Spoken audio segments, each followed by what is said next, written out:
Looking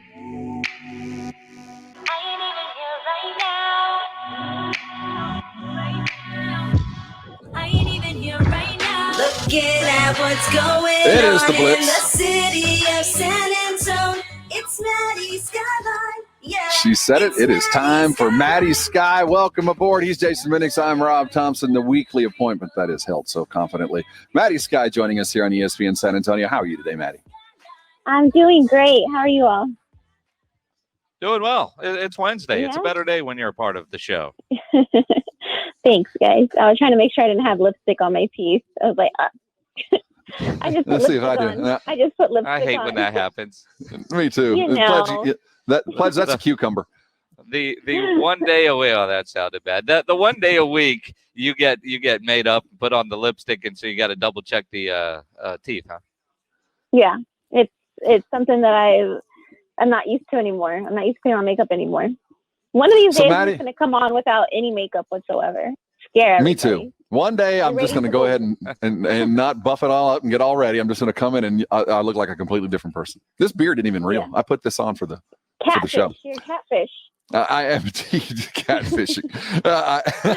Maddy Skye joining us here on ESPN San Antonio. I heard today that Mala Luna has been officially called, which isn't a surprise. Anything with bands isn't going to happen. But after that, and we also heard that Oktoberfest or Worst Fest has been called. It just seems like with every passing day, everything we had looking forward to, even a month ago, is starting to go away as well. Worst Is Fest it Worst out? Fest or Oktoberfest?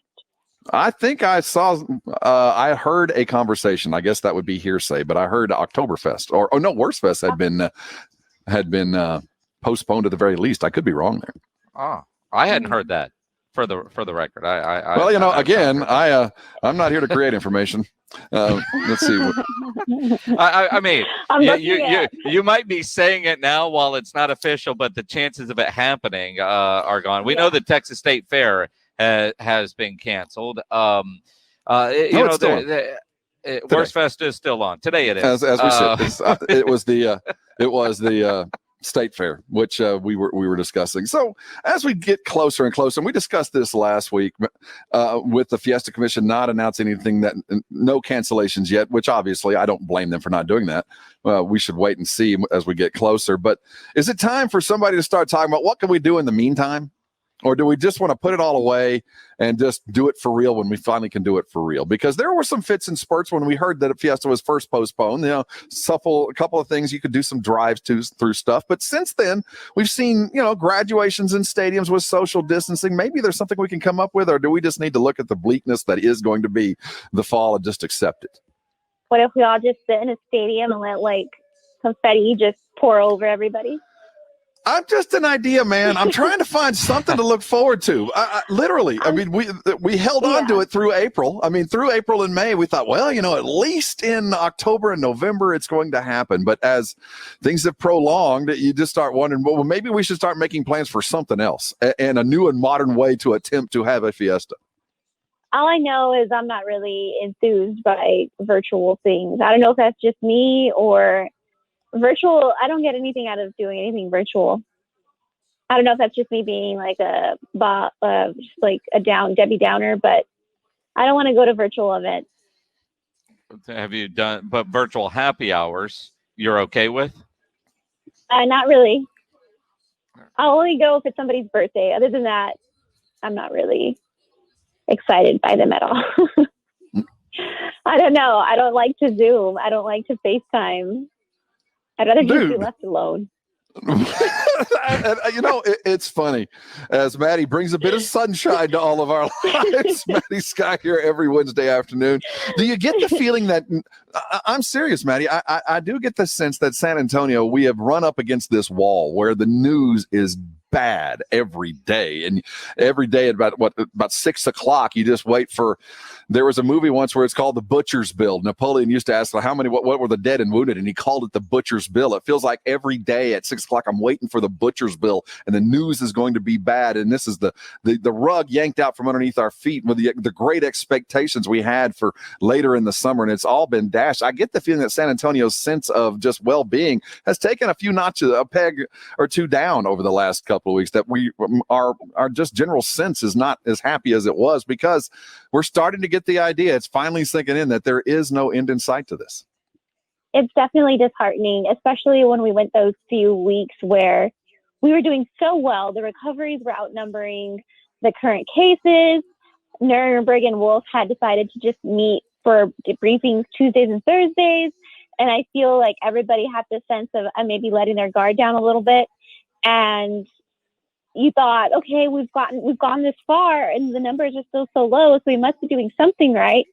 And then I remember friends in New York City kept saying, "Oh, y'all's time is coming. Don't take your foot off the gas now. It's coming." And I was like, "No, how we're doing so great, or not great, but we're doing compared to other places really well. And now we're in this national spotlight and being used as an example, and people are watching what San Antonio is doing. And now, we're the people that are being asked to quarantine if we travel anywhere." It's just from one day to the next, it flipped. And I don't even think I remember the day when I remember it flipping. It just kind of was like Nuremberg was back on CNN, but this time talking about how the cases are rising in younger adults. And now it's just like, well, here we are. We're back in this situation again. So, it's disheartening, and you're right. It's kind of frustrating, too. And one thing, and the San Antonio Express News, and credit your colleagues, they did some great reporting inside of a hospital with some photos and great testimony. And that got national news to come to San Antonio and basically tell that story that was already told by the San Antonio Express News. So credit to your colleagues, because while we're in the national spotlight for what's happening in our hospitals right now, I mean, readers of the Express News saw that same story about a week before it was on the nationals, with them coming in going, "Man, it's bad in San Antonio. Let's send a crew down there and do something on it." Support local journalism. Lauren Karuba and Bob Owen, they spent 18 hours in, I believe it was a COVID unit at Methodist Hospital or Baptist. I could be wrong, or they did both. But those photos and the stories are just super heartbreaking. Especially, she kind of captured the tone of things were kind of uneventful for a while, right before Memorial Day weekend. The admissions were really low. The percentage of tests coming back positive were really low. It kind of they got the sense, nurses got the sense that things were kind of easing up. And then after Memorial Day, it was just a huge surge, which is the surge that we saw. And so now, obviously, officials wanted people to take that as a cautionary tale to stay home on 4th of July. So, yeah, she did a great job with that, and great, kind of an understatement. It kind of made people realize how serious the situation in San Antonio is, and how these little social events that you want to do or go to can have this ripple effect. So, Maddy Skye joining us here on ESPN San Antonio. We're talking all things going on in the city, and I guess we should be happy that there isn't a whole lot, because quite frankly, everybody should be sitting at home. But there was something you put out. It's been, I guess it was yesterday, maybe the day before, that we're celebrating the 50th anniversary of the Breckenridge train being robbed at gunpoint. I hadn't thought about that in years, but yes, in fact, that train was robbed at gunpoint back when I was a kid. What a great story, and a great thing to remember that we had to. There was some crazy piece of history in there too, that was like the last train robbery in the Old West, and it was like the first that had happened in some odd years, but it's still considered like an Old West train robbery because it was a train. And the people that the Express News reporters back then, when interviewed, said that they thought it was some type of theme show or a reenactment, and so they laughed at the guys when they had the pistols pointed at them, asking for their wallets and their jewelry, but they robbed them. I forgot how much they made out with. I think it was a couple $500, car keys, checkbooks, and credit cards. Yeah. So they had credit cards back then? 50 years ago. Somebody responded to one of my tweets that said that they were there, sort of, because their mom was there, and she was pregnant with him. So that was a cool story.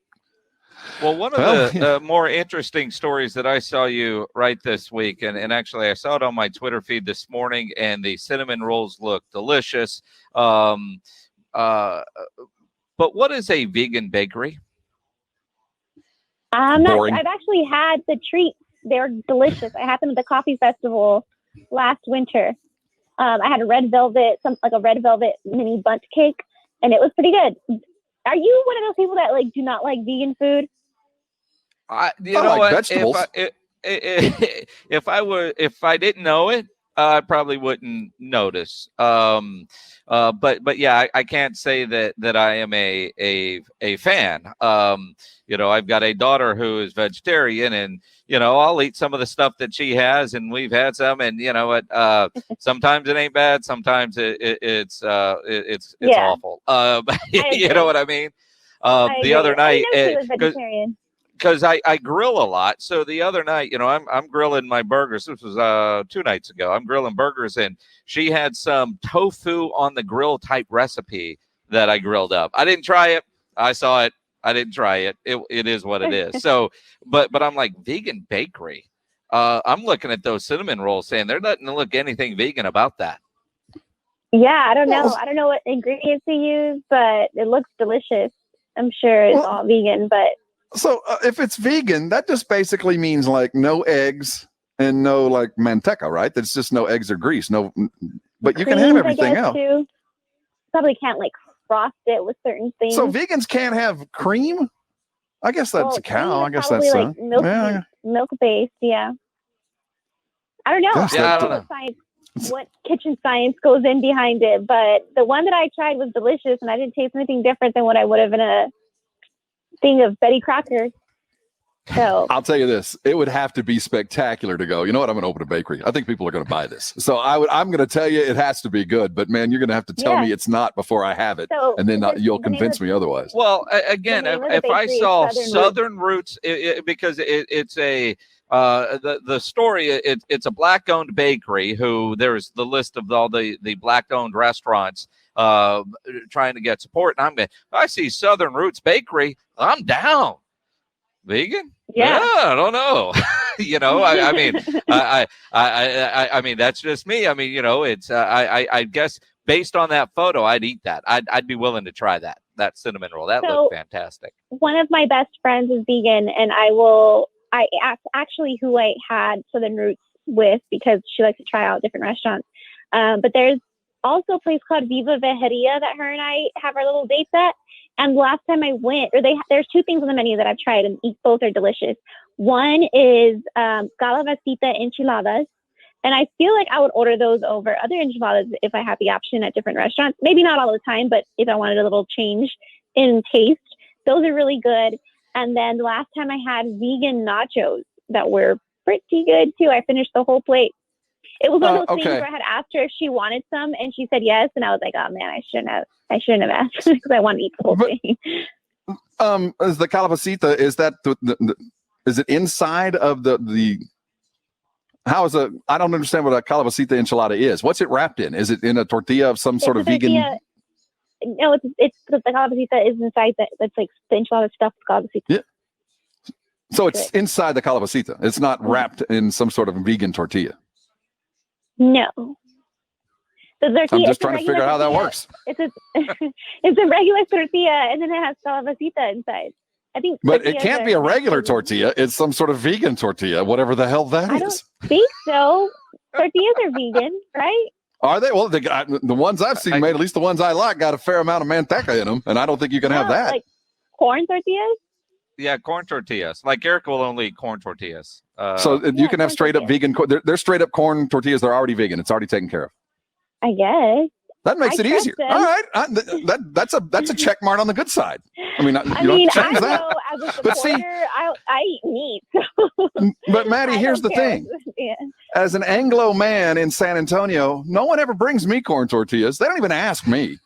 Yeah. I go to any restaurant. If it's a Jalisco or a taco number, whatever, they don't even ask me if I want corn or flour. It's flour. They just it's always flour. Yep. It's always flour. Everybody on the table will get asked, corn or flour, corn or flour. Well, obviously you want flour. Next, corn or flour. I don't understand why. As an Anglo man, tell me why do you think that is? I think that the assumption is all we want is flour tortillas. And for 99% of the time, they're right. It's not like stereotypes, I think, there's a reason for them. But every now and then I'd like to be asked. I mean, every now and then you could go, would you ever answer corn? Would you answer corn? I have, just to show them. just to show them. Like, and then I'll you eat just somebody want else's flour. Well, yeah, obviously. You don't get this kind of buddy eating a bunch of vegan food, but every now and then, like, obviously, want flour. No, sir, I would like corn, and then not like it and want to eat somebody else's flour, just to learn them. Maddy, tell me something good. What is the best thing in your life since the last time we spoke? Because I want to brighten your day and ours. Oh, I wrote a really nice story today about another bakery that was struggling or is struggling on the south side. It's called La Familia Bakery. And there have been a couple of signal booths on social media, people asking for people to go out there and get their tacos, get their pan dulce. It's also kind of hard to eat pan dulce when the weather is so hot, because usually eat it with like coffee or hot chocolate, whatever. But anyway, people want people out there to buy. So this one San Antonio company called Zeus Delivery is stepping in, and on Saturday, starting at 9 a.m., they're going to pay for as many bags of pan dulce as possible for people who show up. They only ask that if you show up to get some free pan dulce, that you buy a taco or something else on the menu to help support the small business. So in sum, it's one small San Antonio business being helped by another San Antonio business. And I think that's really great. So it's called La Familia Bakery. If you can't get out there on Saturday to get some free pan dulce, maybe stop by whenever you're on South Flores and spend a couple dollars there. All the information for the restaurant on your Twitter feed, on yours and mysa.com. Yes, I tweeted the story a couple minutes ago. Perfect. Let's go get some pan dulce, some conchas on Saturday morning. Yeah. Maddy, it's always a pleasure catching up with you. Buck up. We're going to get through this one way or the other, and you have certainly helped us. All the info you continue to provide, the constant content about our city is something very much needed. And thank you. Continue the good work. It's always a pleasure catching up. And if you weren't on ESPNSA.com right now, you wouldn't have seen the lovely face of Maddy Skye. We'll see you next Wednesday. Maddy, take care of yourself. We look forward to seeing you next week.